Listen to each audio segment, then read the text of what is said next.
કોંગ્રેસના નેતા અને પૂર્વ ધારાસભ્ય પ્રતાપ દુધાત પર ગત રાત્રે ધારીના દુધાળા નજીક નિષ્ફળ હુમલો થયો હતો।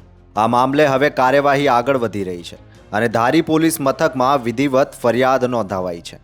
ગઈ રાત્રે પ્રતાપ દુધાતની કાર પર 15થી 20 જેટલા અજાણ્યા શખ્સોએ હુમલો કરવાનો પ્રયાસ કર્યો હતો। કારને નુકસાન થયું હતું।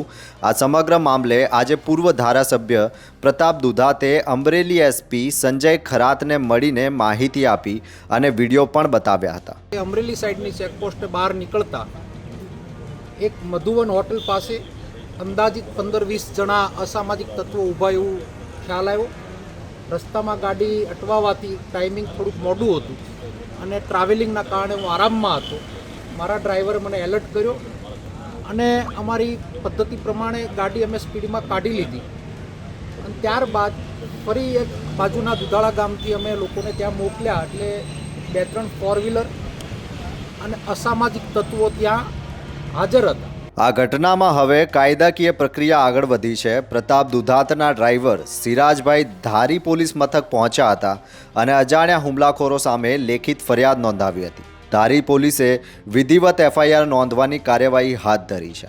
ગઈ રાત્રે આશરે રાત્રે 12 વાગે અમોને ઉપર અમરેલી જિલ્લાના કોંગ્રેસ પ્રમુખ પ્રતાપભાઈ દુધાતનો ફોન આવેલો હતો કે એ તુલસીશ્યામ બાજુથી અમરેલી આવતા રોડ ઉપર કોઈ અજાણ્ય વ્યક્તિએ એમની રાત્રે ગાડી રોકવાની કોશિશ કરેલ છે તેમજ ગાડી ઉપર હુમલા કરેલ છે। તે બનાવ વખતે બનાવ બન્યા બાદ અમે પોતે પ્રતાપભાઈ સાથે વાત કરેલ હતી। ત્યારબાદ તાત્કાલિક જિલ્લા પોલીસ તરફથી ધારી પોલીસ સ્ટેશનની ટીમ, થાના અધિકારી, 112ની ટીમ તથા બીટ જમાદાર જે જગ્યા બનાવ બનેલો હતો ત્યાં પહોંચીને આવું કોઈક ત્યાં કોઈને હાજરી બાબતે કંઈક છે કે કેમ તે બાબતે પૂરતી તપાસ હાથ ધરેલ હતી।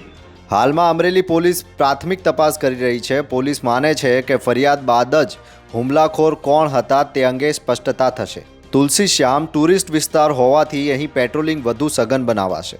હાલ હુમલાની ઘટના બાદ જિલ્લામાં રાજકીય ગરમાવો વધ્યો છે અને હવે સૌની નજર ધારી પોલીસની તપાસના પરિણામ પર છે।